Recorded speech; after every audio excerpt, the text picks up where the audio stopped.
Hello students, welcome back to over new class. आज की class में हम जीटीयू इंटर 2019 का पेपर डिस्कस करने वाले हैं। इस पेपर का एक पार्ट मैं ऑलरेडी डिस्कस कर चुका हूं और उसके ऊपर काफ़ी कमेंट्स आए थे दूसरा पार्ट बनाने के लिए, बट लॉकडाउन में वो हो नहीं पाया था। सो अभी आपके एग्ज़ाम भी आ रही हैं, सो ये बिल्कुल सही टाइम है ये पेपर के ऊपर डिस्कस करने का। तो हम आज की क्लास में ये बाकी जो बचा हुआ पूरा पेपर है उसके ऊपर डिस्कस करेंगे। सो फर्स्ट क्वेश्चन हम ऑलरेडी डिस्कस कर चुके हैं, अभी हम आएंगे सेकंड क्वेश्चन के ऊपर। तो स्टार्ट करेंगे सेकंड ए से। सो क्वेश्चन नंबर सेकंड ए क्या है? Determine Mobius transformation which maps these three points to these three points in the other plane. ठीक है, एंड इसमें से एक पॉइंट देखो इनफाइनाइट वे, इसका भी ध्यान रखना। ठीक है, तो हमारे पास पहले तो फॉर्मूला क्या था मोबियस ट्रांसफॉर्मेशन का? सो फॉर्मूला आपको याद रहना चाहिए, बहुत इजी फॉर्मूला है। W minus W one, W two minus W three, यानी वन टू थ्री वाले सीक्वेंस है, और नीचे इसी तरह से W minus W three, W two minus W one, यानी three two one. Similarly Z के लिए भी ऊपर वन टू थ्री है, नीचे थ्री टू वन है, ऐसे रखना है आपको। ठीक है, डब्लू वाले पॉइंट्स कोई भी इनफाइनाइट नहीं है। सो आपने पॉइंट्स यहाँ पर पुट कर दिए। डब्लू माइनस डब्लू वन, तो डब्लू वन माइनस वन था तो ये प्लस वन आ गया, तो इस टाइप से हमने ये पॉइंट्स प्लेस कर दिए। जेड में आप जेड माइनस जेड वन रखेंगे, Z minus zero, Z two minus Z three, तो जेड टू आपका वन था, जेड थ्री इनफाइनाइट था तो इनफाइनाइट वाइट की जगह पर मैं जेड थ्री लिख रहा हूँ फिलहाल के लिए। फिर Z minus Z three, again infinite की जगह पर जेड थ्री, और फिर Z two minus Z one, that is one minus zero, तो ये है। और यहाँ पे जेड थ्री गोज टू हमने इनफाइनाइट लगा दिया है। ठीक है ना, स्टेप्स देख लेना, इसी टाइप से करेंगे तो मार्क्स मिलेंगे। 3 मार्क्स का क्वेश्चन है, ज़्यादा लेंदी क्वेश्चन नहीं है। हमारे को मैंने आपको जब आपको पढ़ाया था तो मैंने आपको बताया था, अगर कोई पॉइंट जीरो आ जाए देन इसकी जगह पर जिस जहाँ पर आपको इनफाइनाइट आ जाए तो उस ब्रैकेट की जगह पर, पूरे की ब्रैकेट की जगह पे वन आपको पुट करना है, यानी वन से रिप्लेस करना है। इसकी जगह पे हमने रख दिया वन, ओनली बच गया ऊपर जेड। ये जेड रह गया यहाँ पर राइट साइड में, और लेफ्ट साइड में तो जो है वो का वो है ही। ठीक है, अब इसके अंदर आपको ये देखना है कि ये क्या है। ठीक है, ये वाली टर्म क्या है, तो इसको हम सोल्व करेंगे। तो इसको सोल्व करेंगे तो यहाँ पे सिंप्लीफाई करते हैं। अगर ये आपने ये टर्म लिख ली, सिंप्लीफाई करने के लिए क्या करते हैं, रेशनलाइज करते हैं। तो नीचे वाली टर्म है, इसमें जो प्लस है उसकी जगह पे माइनस करके ऊपर और नीचे मल्टीप्लाई करेंगे। ऊपर मल्टीप्लाई करेंगे टू आई आएगा, नीचे मल्टीप्लाई करेगा two, two two cancel, iota आ गया। इट मीन्स इसका मतलब आयोटा है, तो मैंने यहाँ पर आयोटा लिख दिया है। फिर अब क्या करेंगे, क्रॉस मल्टीप्लाई करेंगे। तो आपने इसको इधर मल्टीप्लाई किया और इसको इधर मल्टीप्लाई किया, तो आपके पास में इस टाइप से आ गया डब्ल्यू आई प्लस आई, ये दो इसको इससे मल्टीप्लाई करने से आ गया, और इसको इससे मल्टीप्लाई करने पे आ गया डब्ल्यू जेड माइनस जेड। ठीक है, डब्ल्यू वाले टर्म्स को एक साइड में लेके आ जाओ, जेड वालों को एक साइड में ले जाओ, क्योंकि एट द एंड हमें W is equal to function of Z चाहिए। डब्ल्यू कॉमन लिया, इस तरफ ये आ गया। डब्ल्यू इज इक्वल टू आ गया minus I minus Z upon minus I, sorry plus I minus Z. आप अगर माइनस कॉमन ले लेंगे तो ऊपर आ जाएगा जेड प्लस आई, नीचे आ जाएगा Z minus I is equal to W. This is your Mobius और बाइलिनियर ट्रांसफॉर्मेशन, जो भी आप बोलना चाहे, ये वो ट्रांसफॉर्मेशन है। और यहाँ पर आपको 3 मार्क्स मिलते हैं। आसान क्वेश्चन था, बहुत आसान क्वेश्चन था। इस टाइप का क्वेश्चन हमेशा आएगा, इसके बिना क्वेश्चन पेपर नहीं बनता है। तो ये अगर टॉपिक आपका नहीं है तैयार, तो इसको जरूर तैयार कर लें। नेक्स्ट, इसमें बी है, 4 मार्क्स का क्वेश्चन है। बोला है define log z, log z क्या होता है उसको डिफाइन करिए। Prove that iota power iota is equal to E power minus four N plus one pi by two, ये आपको बोला है।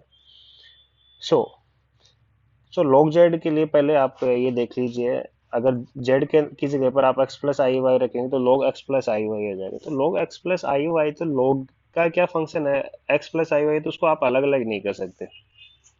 इसलिए हम क्या करेंगे, ये जो x प्लस आई वाई जो कार्टेशियन फॉर्म में दिया है उसको पैरामेट्रिक फॉर्म में बनाते हैं।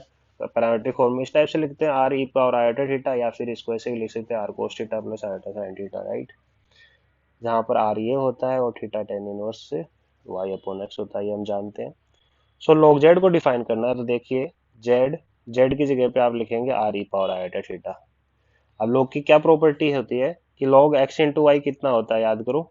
log x इंटू वाई होता है log x plus log y।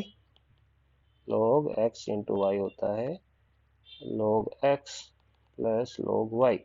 So इसी तरह हमने क्या किया यहाँ पर, R E power iota theta है इसलिए यहाँ पे log r आ गया, और log ई पावर आयोटा थीटा हो गया। तो log में e पावर है तो log से e कैंसिल हो गया, आपस में इन्वर्टिबल फंक्शन है। सो e power only iota theta रह गया, यहाँ पे log r रह गया। यहाँ तक करोगे तो 2 मार्क्स है, और 2 मार्क्स आपको ये आगे वाला पार्ट दिखाने के लिए है। ये आपने log को डिफाइन कर दिया। So log complex number is equal to log r, यानी सेंटर से डिस्टेंस कितनी है, iota angle, iota theta. So अब इसी की हेल्प से आपको ये क्वेश्चन करना है, ठीक है। जैसे मान लो u is equal to I power I आपने ले लिया, इसके इक्वल टू में वो आगे दिखाना है, कैसे दिखाएंगे। सो दोनों साइड में अगर log लेंगे तो log u is equal to iota log I, तो आई नीचे आ जाता है, log आई हो गया। अब log आई है, आई मतलब अगर कोई कॉम्प्लेक्स नंबर आयोटा है तो आयोटा को आप कैसे लिखते हैं पोलर फॉर्म में, e power iota pi by two. ठीक है, e power iota pi by two या फिर cos pi by two plus iota sine pi by two, यही लिखते हैं। So e power iota pi by two लिया, और log से ई कैंसिल हो गया इसलिए आयोटा पाई बाई टू रह गया।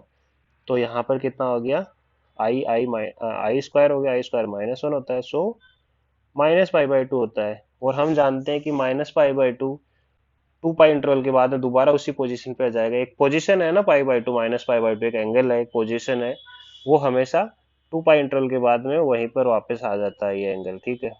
सो आप 2 पाई -2 पाई -4 पाई +4 पाई इस टाइप से एन की वैल्यू आप रख सकते हैं। सो सेम एंगल है।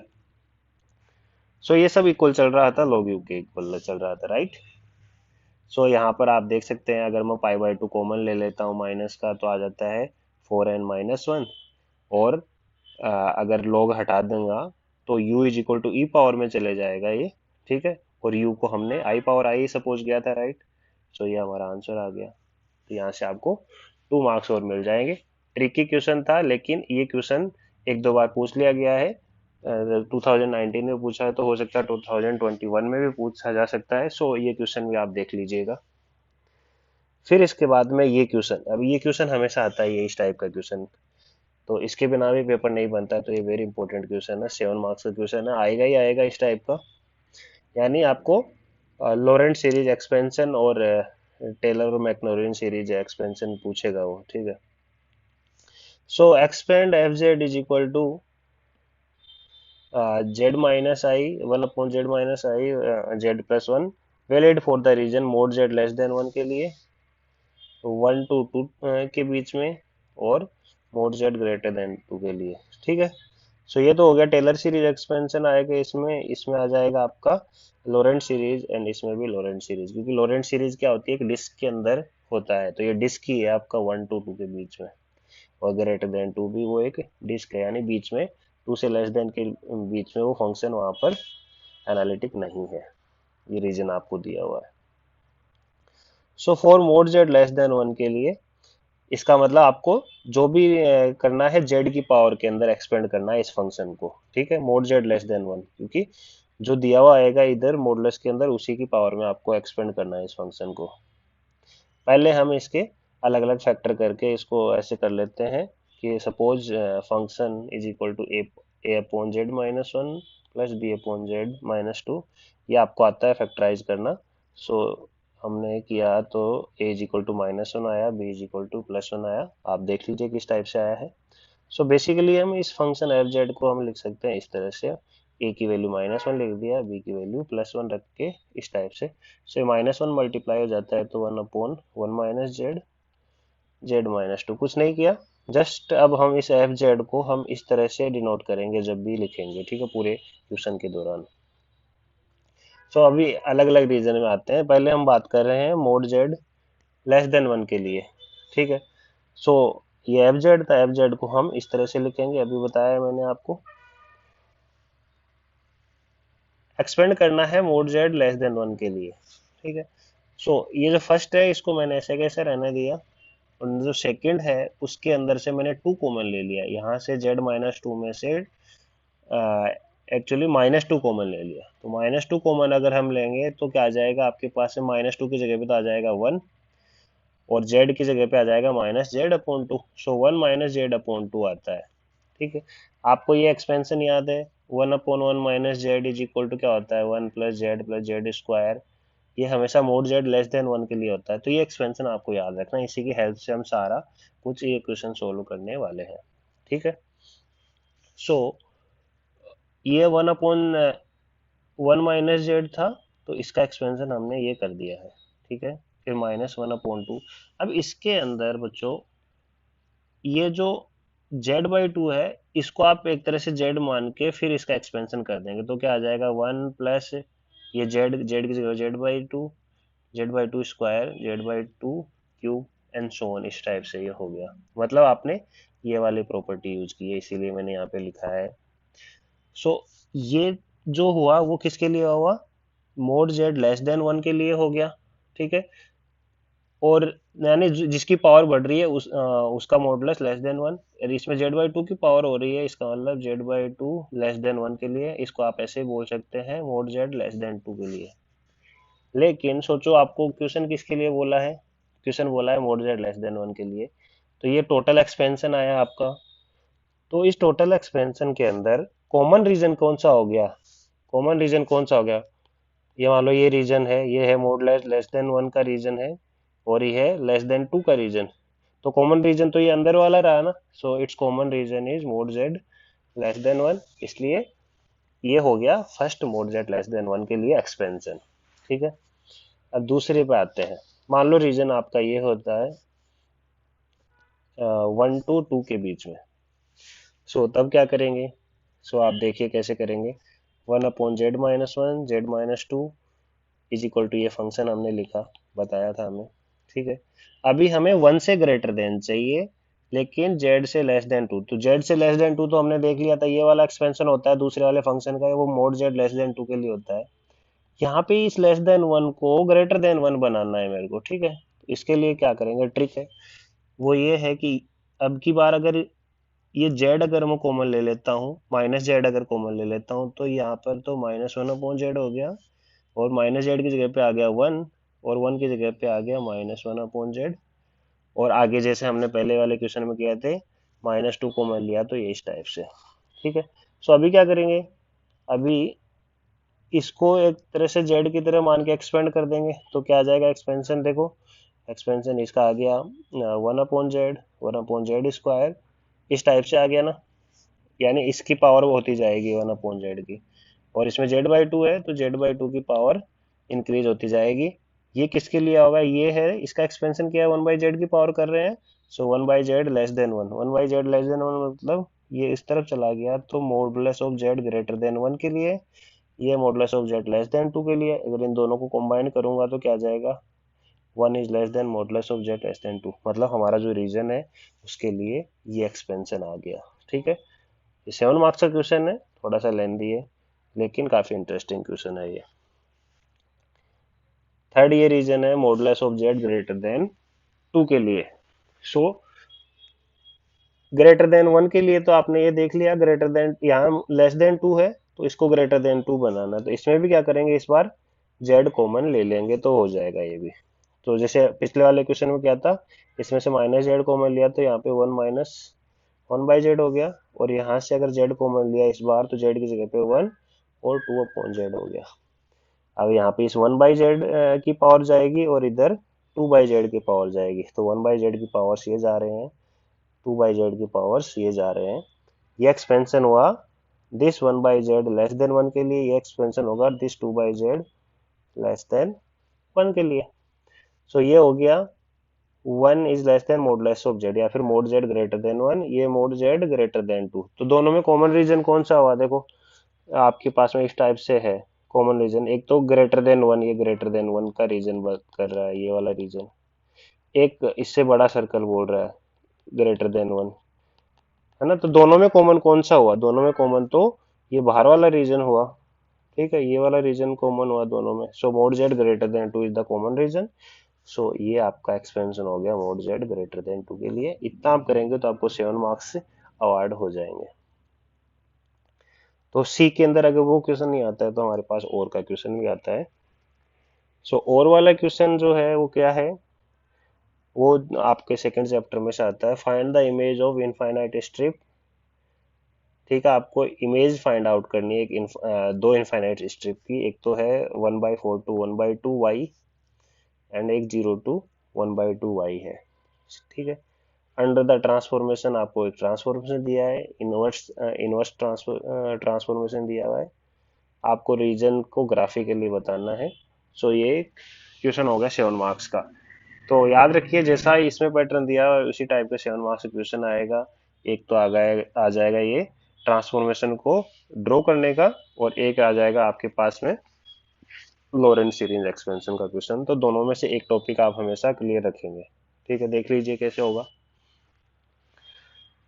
सो हम क्या करेंगे, इस एफ जेड मैप को इससे रिलेट करेंगे, यानी ये जो डायग्राम है दूसरे प्लेन के अंदर आपको प्रोजेक्ट होना चाहिए। यानी इस y को हम यू वी की फॉर्म में अगर लिख देंगे देन वहां का रीजन हमें मिल जाएगा।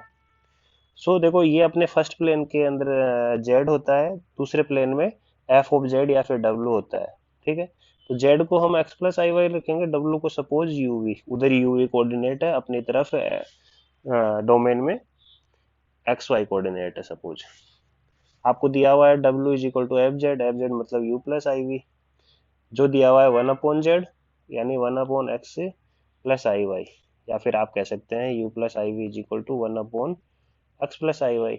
लेकिन हमें x और y को u और v की फॉर्म में देखना है, इसलिए एक्स वाई को मैं इस तरफ ले आया, यू वी को नीचे लेके आ गया। तो अब x और y को u और v की फॉर्म में देखने के लिए मैं क्या करूंगा, इस कॉम्प्लेक्स नंबर को अच्छे से देखना है। अच्छे से देखना है तो हमें रेशनलाइज करना पड़ेगा, यानी रियल और इमेजिनरी पार्ट अलग अलग देखना है। तो यहाँ से आप देखेंगे नीचे वाला तो ये मल्टीप्लिकेशन कितना हो गया, U square plus V square, और ऊपर तो जैसा है वैसा का यहाँ यू आ गया plus iota minus V upon U square plus V square. यहाँ से आप कंपेयर करेंगे इन दोनों कॉम्प्लेक्स नंबर में, तो एक्स को आप यू वी की फॉर्म में ऐसा लिख सकते हैं, वाई को minus V upon U square plus V square. अभी आप आराम से कर सकते हैं, क्योंकि अभी आपको जो वाई की जो आपको डोमेन दी हुई थी माइनस, सॉरी 1/4 टू 1/2 और 0 टू 1/2, उसमें आप कर सकते हैं। तो पहले हम इसको प्रोजेक्ट करते हैं सपोज। ठीक है, तो y दिया हुआ है अपने फर्स्ट प्लेन में 1/4 टू 1/2, एक इनफाइनाइट स्ट्रिप है, डायग्राम में नीचे दिखाता हूँ आपको। इसको प्रोजेक्ट करना है इस फॉर्म में, तो आप y की जगह पे ये लिख देंगे। तो y ये है, तो y की वैल्यू हमने ये रख दी दूसरे प्लेन की। अब आपको देख रहे हो कि ये क्या हो गया, दूसरे प्लेन में हम आ गए हैं, यानी यू वी फॉर्म में। तो यहाँ से दो इक्वेशन बनती है, एक तो ये इक्वेशन और एक ये इक्वेशन। तो ये इक्वेशन तो ये है, ठीक है, और एक ये इक्वेशन हो गई आपकी। ठीक है, यहाँ से हम क्या करेंगे, क्रॉस मल्टीप्लाई कर लेंगे हम। ठीक है, इसको इधर मल्टीप्लाई कर देंगे, इसको इधर मल्टीप्लाई कर देंगे, तो कितना आ गया, U square plus V square is less than equal to -4 भी आ गया। एंड दूसरा आ गया आपके पास में, इधर क्रॉस मल्टीप्लाई कर देंगे तो क्या आ जाएगा, -2 भी less than equal to U square plus V square आ गया। सो आप इस 4v को इस तरफ लेके आ गए तो +4v हो गया। तो अभी देखो वी स्क्वायर +4v है, इसको मेरे को कंप्लीट स्क्वायर बनाना है, तो मेरे को +4 ऐड करना पड़ेगा। इस तरफ +4 किया तो मैंने इस +4 कर दिया। सो ये क्या बन गया, U square plus V plus two whole square less than equal to 4। And similarly इसमें भी देखो, ये जो -2v है इसको मैं ले गया इस साइड में, तो कितना इस साइड में आ गया, तो वी स्क्वायर प्लस 2v आ गया। और इसमें +1 करने पे ये भी कंप्लीट स्क्वायर बन जाएगा, तो इस तरफ +1 तो इस तरफ भी +1 मैंने किया। सो ये क्या बन गया, U square plus V plus one square is greater than equal to 1। So ये दो इक्वेशन बनी है। दोनों इक्वेशन किसकी हैं, ये इक्वेशन सर्कल की है, ये भी इक्वेशन सर्कल की है। ये सर्कल का इनर पार्ट है लेस देन इक्वल टू है, तो ये आउटर पार्ट है। सेंटर कहाँ है, 0, -2, यहाँ पे 0, -1। सो आप देख सकते हैं ये आपकी स्ट्रिप है। ठीक है, इस स्ट्रिप में ये जो पॉइंट है नीचे वाला कौन सा है, ये जो लाइन है y इज इक्वल टू 1/4, ये है y is equal to 1/2। Under this function F Z is equal to 1/z, इसका डायग्राम ये हो गया जो आप देख रहे हैं दूसरे में। ये दो सर्कल के बीच का रीजन हो गया। पहला सर्कल कौन सा था, U square plus V plus one square greater than equal to one, यानी ये वाला सर्कल, छोटे वाला सर्कल का बाहर का पोर्शन, और दूसरा जो बड़े वाला सर्कल है इसके अंदर का पोर्शन। तो ये एक आपको डायग्राम मिल गया। ठीक है, दूसरा डायग्राम ये देख लीजिए आप। मान लो इस स्ट्रिप को मेरे को ट्रांसफॉर्म करना है, तो स्ट्रिप को ट्रांसफॉर्म करना है तो यहाँ पे दोबारा y की वैल्यू रख देंगे सेम वैसे ही। ठीक है, यहाँ से भी दो इक्वेशन बनेंगी, एक तो ये इक्वेशन, एक ये इक्वेशन। सो यहाँ से ये मिला है, तो राइट साइड की इक्वेशन तो सेम है जैसे उधर था, तो ये इक्वेशन देखो सेम है, एंड लास्ट में सेम सर्कल बना दिया। बट लेफ्ट में थोड़ा सा चेंज हो गया है। लेफ्ट में क्या है, इसको मैं इस तरफ लेके गया, जीरो हो जाएगा, तो minus V is greater than zero. फिर अगर माइनस से दोनों साइड मल्टीप्लाई किया तो zero is greater than V, इसका मतलब वी लेस देन जीरो है। तो वी लेस देन जीरो आ गया यहाँ पर एक, और दूसरा आ गया ये। सो ये स्ट्रिप है आपके पास में y is equal to zero, Y is equal to 1/2, इस रीजन को ट्रांसफॉर्म किया दूसरे प्लेन में, और वो रीजन कौन सा आया, v लेस देन जीरो का पोर्शन आया है। और ये मैंने यहाँ पर थोड़ा सा मिस्टेक कर रखा है, इसको मैं रफ कर दिया। ठीक है, तो कौन सा पोर्शन है, शेडेड रीजन। शेडेड रीजन है आपके पास में ये, इसका था आउटर पार्ट, यानी इस सर्कल का हमेशा आउटर पार्ट होना चाहिए। And v less than zero, तो v लेस देन जीरो वाला ये रीजन है। ठीक है, तो पूरा नीचे वाला रीजन एक्सेप्ट इस सर्कल के अंदर का पोर्शन, तो ये होगी आपकी मैपिंग। ठीक है, सो ये यहाँ पर आपको 7 मार्क्स मिलते हैं अगर ये हो जाता है तो। Now let's move to the question number 3। Question number 3 क्या है, इंटीग्रेशन वाले चैप्टर में से आएगा, चैप्टर 4 में से। Evaluate this integration, line integration है, x minus Y plus iota X square D X, where C is the straight line z is equal to zero to one plus iota. RC Sharma का example ही है ये, आप देख सकते हैं book में से भी। सो हम जानते हैं कि इंटीग्रेशन का ये फॉर्मूला होता है। ठीक है, integration F Z D Z को आपको इस टाइप से पैरामेट्रिक फॉर्म में करके, कर्व को पैरामेट्रिक फॉर्म में करके आपको ये बनाना होता है, F of Z T multiplied by Z dash T D T. यानी जो कर्व इस सी है, इस सी कर्व को आपको पैरामेट्रिक फॉर्म में बनाना है, यानी टी की फॉर्म में, और आपको जेड की जगह पर Z of T variable put करना है फंक्शन के अंदर। यहाँ पर फंक्शन ये है, दिस इज योर फंक्शन। ठीक है, और जेड डैश टी यानी जो जेड ऑफ टी है उसका डिफरेंशिएशन के साथ में मल्टीप्लाई करके टी की वैल्यू जहां से जहां तक आ रही है उसमें आपको पुट कर देना है। यानी आपने एक कॉम्प्लेक्स इंटीग्रेशन को नॉर्मल इंटीग्रेशन, डेफिनेट इंटीग्रेशन बना दिया। ठीक है, तो सबसे पहले हमें पैरामेट्रिक फॉर्म बनानी है of the line from Z is equal to zero to Z is equal to one plus iota तक। ठीक है, तो पैरामेट्रिक इक्वेशन लाइन की क्या होती है, फॉर्मूला होता है, याद कर लीजिए। पैरामेट्रिक इक्वेशन ये हमेशा टी जीरो टू वन के लिए होता है। So X T is equal to X naught plus T X one minus X naught. So यहाँ पे एक्स नोट कितना है, X naught Y naught zero zero है, X one Y one one one है। सो यहाँ से आपको मिल जाता है ये वैल्यू पुट करने पर, X is equal to B T, Y is equal to X T is equal to T, Y T is equal to T. ये पैरामेट्रिक फॉर्म हो गई है स्टूडेंट्स। सो जेड क्या होता है, एक्स प्लस आई वाई होता है, तो जेड टी कितना हो गया, X T plus I Y T. तो एक्स की वैल्यू टी थी, वाई की वैल्यू भी टी है, so Z is equal to T plus iota T. हमें इंटीग्रेशन में जेड डैश टी की जरूरत पड़ने वाली है, इसलिए मैंने जेड डैश टी निकाला जो कि कितना है, वन प्लस आयोटा। 3 मार्क्स का क्वेश्चन है, छोटा ही है इसलिए छोटा ही करेंगे। सो इस इंटीग्रेशन को हम क्या लिख सकते हैं अभी, जीरो टू वन, क्योंकि टी जीरो टू वन है। एक्स की जगह पे आपको टी लिखना है, वाई की जगह पे भी टी लिखना है, तो T minus T plus iota T square, और जेड डैश टी, तो जेड डैश टी यानी one plus I D T. So ये कॉन्स्टेंट है स्टूडेंट्स, तो इसको बाहर ले लीजिए। और ये आयोटा, ये जीरो हो गया, ये आयोटा भी कांस्टेंट है तो इसको भी मैंने बाहर ले लिया। सिर्फ टी स्क्वायर का इंटीग्रेशन करना है। टी स्क्वायर का इंटीग्रेशन कितना आता है, T cube zero to one, और इसको मल्टीप्लाई किया तो कितना आ गया, प्लस का आई और माइनस का वन, सो माइनस का वन प्लस आई अपॉन थ्री हो गया, टी क्यूब बाई थ्री होने से। सो ये आंसर आ गया, 3 मार्क्स मिल गया। बहुत ही इजी क्वेश्चन है, एग्जाम्पल में है, देख लीजिएगा। फिर ये 4 मार्क्स का क्वेश्चन है, आपको एनालिटिसिटी चेक करनी है, check whether the following function analytic और not analytic at any point. ठीक है, so this is function, this is function. ठीक है, तो एनालिटिक के लिए आपको सीआर इक्वेशन याद रहनी चाहिए। एनालिटिक होने के लिए किसी पॉइंट के ऊपर सीआर इक्वेशन सेटिस्फाई करना चाहिए, और आपके जो पार्शियल फ्रैक्शन, पार्शियल डिफरेंशिएशन है, ये U X U Y V X V Y, ये कंटिन्यूस होने चाहिए डोमेन के अंदर, देन वो उस पॉइंट पे एनालिटिक हो जाएगा। सो यहाँ पर यही है, देखो ये रियल पार्ट होता है u plus iota, imaginary part हो गया v। ये फर्स्ट सोल्व कर रहे हैं ना। सो u आपको दिख रहा है, v आपको दिख रहा है। सीआर इक्वेशन आपको याद होनी चाहिए, U X is equal to V Y होता है, U Y is equal to minus V X आता है। तो यहाँ पे देखो यू एक्स कितना है, इसको एक्स के रिस्पेक्ट में करोगे कितना आएगा, 3 आएगा, y का हो गया 0, तो यू एक्स आ गया 3। अभी आपको वी वाई के इक्वल होना चाहिए, तो v को y के रिस्पेक्ट में करोगे तो अगेन इसमें भी 3 आ रहा है, तो ये दोनों इक्वल है। सिमिलरली यू वाई करोगे तो कितना आ रहा है, y के रिस्पेक्ट में करोगे 1 आएगा, और वी एक्स करेंगे तो -1 आएगा, लेकिन माइनस और वी एक्स के इक्वल होना चाहिए, तो वो +1 अपने आप हो जाएगा। सो सी आर इक्वेशन हमेशा सेटिस्फाई कर रही है। आप देख रहे हैं U X is equal to V Y आ रहा है, U Y is equal to minus V X आ रहा है, इसका मतलब सी आर इक्वेशन सेटिस्फाई हो रही है, सभी पॉइंट्स के लिए सेटिस्फाई हो रही है। कोई भी कॉम्प्लेक्स नंबर नहीं है जहां पर ये सेटिस्फाई नहीं हो रही हो।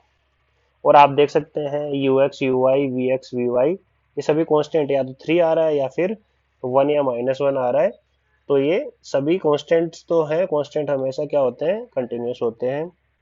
देयरफॉर ये एनालिटिक है पूरे कॉम्प्लेक्स प्लेन में। ये आपका ये वाला क्वेश्चन हो गया फर्स्ट पार्ट इसका। सेकंड पार्ट देख लीजिए, यहाँ तक आपको कितने मिलेंगे, 2 मार्क्स मिलेंगे, क्योंकि 4 मार्क्स का क्वेश्चन है। फिर आता है z⁻3/2। ठीक है, तो इसके अंदर वो सी आर इक्वेशन मत यूज करना आप, क्योंकि x plus I Y power 3/2 करोगे तो आप कैसे, आप रियल पार्ट को अलग करोगे, कैसे इमेजनरी पार्ट को अलग करेंगे, ठीक है ना। तो आपको पैरामेट्रिक फॉर्म में जाना पड़ेगा, तो वही हम यहाँ पर करने वाले हैं। सो पैरामेट्रिक फॉर्म में आसान हो जाता है रियल और इमेजनरी पार्ट को अलग करना।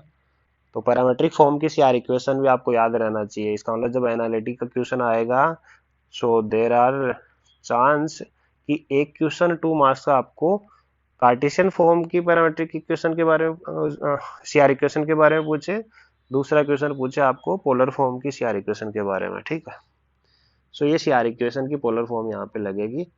पहले पहले तो आप ये देखो, इसको कार्टेशियन से पोलर फॉर्म में हमने ऐसे लिख सकते हैं। ठीक है, जहाँ पर आर ये होता है, थीटा ये होता है, मैंने ऊपर बताया आप लोगों को। सो हमें एफ ऑफ जेड देखना है, तो एफ ऑफ जेड की जगह पे ये रखा, इसका मतलब z⁻3/2, इसका मतलब ये कितना आ गया, r⁻3/2 ई पावर आयोटा 3/2। इसको आप ऐसे लिख दीजिए, r⁻3/2 ई पावर आयोटा 3/2 को क्या बोलते हैं हम, कोस 3/2 theta plus iota sign 3/2 theta, इस टाइप से हमें लिखना है। सो इज इक्वल टू कितना आ गया, r⁻3/2 cos 3/2 theta plus iota r⁻3/2 sine 3/2 theta. So ये हो गया आपका u, रियल पार्ट u हो गया, इमेजनरी पार्ट v हो गया। u और v मिल गया तो आपके पास में ज्यादा टेंशन नहीं है एक बार। तो सीआर इक्वेशन याद होने चाहिए, इसके बाद में टेंशन ये है आप लोगों की। तो सीआर इक्वेशन याद कर लीजिए सब लोग, नहीं याद है तो U R is equal to कितना होता है, 1/r V theta. U R मतलब u का r के रिस्पेक्ट में डिफरेंशिएशन, वी थीटा मतलब v का थीटा के रिस्पेक्ट में डिफरेंशिएशन, और U theta is equal to कितना होता है, -r/v/r होता है। ठीक है, याद हो गया आपको CR equation, U R is equal to 1/r V theta, U theta is equal to -r/v/r। So अभी ये u है, v है, आपको r के रिस्पेक्ट में डिफरेंशिएशन करना आता है, थीटा के रिस्पेक्ट में करना आता है। तो आप यू आर देखेंगे तो ये आएगा आपके पास में, ये u है, r के रिस्पेक्ट में करेंगे 3/2 नीचे आ जाएगा, r पावर 1/2 हो जाएगा, कोस 3/2 थीटा। सिमिलरली वी थीटा निकालेंगे और उसको 1/r से मल्टीप्लाई करेंगे, तो यही आएगा, तो दोनों इक्वल है। एंड ऐसे ही आप यू थीटा के साथ में भी करेंगे, आप देखेंगे इक्वल रहेगा। इसका मतलब क्या हो गया, सीआर इक्वेशन सेटिस्फाई होगी, दोनों इक्वेशन सेटिस्फाई होने का मतलब सीआर इक्वेशन सेटिस्फाई हो गई। और ये सभी के सभी कंटिन्यूस भी है। कंटिन्यूस है, क्यों है कंटिन्यूस, क्योंकि आर पावर में समथिंग है, और कोस और साइन ये सभी कंटिन्यूस फंक्शन होते हैं, इसलिए ये एनालिटिक है इन कॉम्प्लेक्स नंबर, ठीक है। All right, now question number 3 और सो इसमें ए पार्ट अगेन क्या आ गया आपके पास में, लॉरेंट सीरीज एक्सपेंशन का क्वेश्चन है। बोला है आपको F Z is equal to, ये फंक्शन है 1 minus E power Z upon Z at Z is equal to 0, आपको एक्सपेंड करना है, सिंगुलरिटी आपको आइडेंटिफाई करना है। 3 मार्क्स का क्वेश्चन है, मतलब ऑब्वियसली ये स्मॉल क्वेश्चन है, तो छोटा सा इसका सॉल्यूशन रहेगा, इसीलिए ये इस टाइप से दिया है। Mod Z is equal to 0 के ऊपर एक्सपेंड दिया है, मतलब जेड की पावर में आपको एक्सपेंशन चाहिए, ठीक है। सो अब इसका तो कुछ एक्सपेंशन होता नहीं, इसका एक्सपेंशन हमें होता है, हमें पता है इसका एक्सपेंशन कितना होता है। सो मैंने क्या लिखा है इसको, 1 अपॉन जेड, पहले इसको लिख दिया, फिर minus E power Z upon Z, सो 1 upon Z minus 1 upon Z, और ई पावर जेड का एक्सपेंशन यहाँ पे लिख दिया है हमने, ठीक है। सो आप जेड की पावर आप देख सकते हैं, सो किस टाइप से आ गया, 1 upon Z minus 1 upon Z, multiply कर दीजिए यहाँ पर, -1 माइनस जेड अपॉन 2 फैक्टोरियल, ठीक है, minus Z square upon 3 factorial, minus minus ये कैंसिल हो गया आपस में, सो ये माइनस अगर कॉमन ले लेता हूँ इस टाइप से रहता है। तो आप देख रहे हैं ये आ गया इसका expansion for mode Z greater than 0 के लिए, ये हो गया आपका लॉरेंट सीरीज एक्सपेंशन, ठीक है। और आपको ये भी पूछा आइडेंटिफाई सिंगुलरिटी, तो आप इसमें ये देखो कि सिंगुलरिटी थी इसकी 0, देखो 0 के ऊपर फंक्शन डिफाइन नहीं था यहाँ पर, लेकिन इस सिंगुलरिटी को हमने रिमूव कर दिया। अभी देखो यहाँ पे कोई दिक्कत नहीं है जेड इज इक्वल टू 0 पे इसको एक्सपेंशन करने के बाद में, इसका मतलब ये जो सिंगुलरिटी थी ये रिमूवेबल सिंगुलरिटी थी। So Z is equal to 0 was removable singularity, ठीक है, singularity is removed, so Z is equal to 0 is removable singularity. So आज की क्लास काफ़ी लेंथी हो गई है, 30 मिनट्स का हो गया है। सो नेक्स्ट वीडियो में कल अपलोड करूँगा, तो उसके अंदर फिर बाकी के क्वेश्चंस हम सॉल्व करेंगे। Thank you.